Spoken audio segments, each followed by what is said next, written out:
Now in 2022, is there an air of expectancy among young women that they want more than just to participate, and what is that in Camogie? Oh yes, they do, and they're right. I mean, they're looking for equality, and I think we have to be very careful equality, because sometimes if you go overboard in equality, people switch off to you.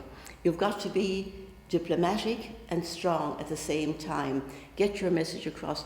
And you know, most counties, most hurling counties I can only talk about, are quite open, and you have to build up your relationships, because basically it's all about relationships at the end of the day. And that's what I found, that I had an into the GA, and they were fantastic.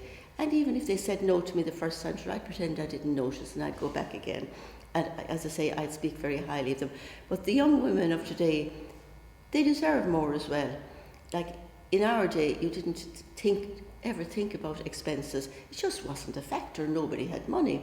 You just paid for whatever you got yourself. But I think the amalgamation with the GPA has been a positive, and I think Tom Parsons is very realistic. A little bit surprised that he said, oh, this is only going back 20 years. This actually was first mooted by Dr. Mick Loftus. And then, depending on the president of the day, it was either fashionable or put on the back burner.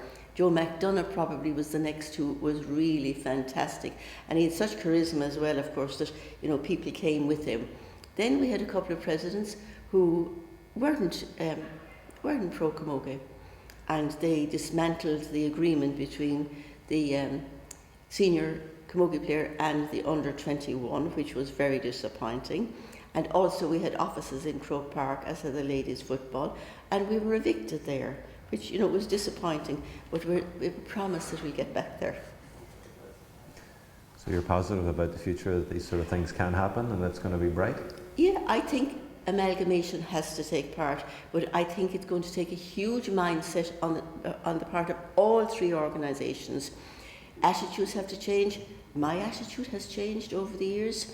I wasn't always for it, but you know, when you look at it logically and when you talk to more people and when you see what the young women want, you know, they want it, and there is back to the players.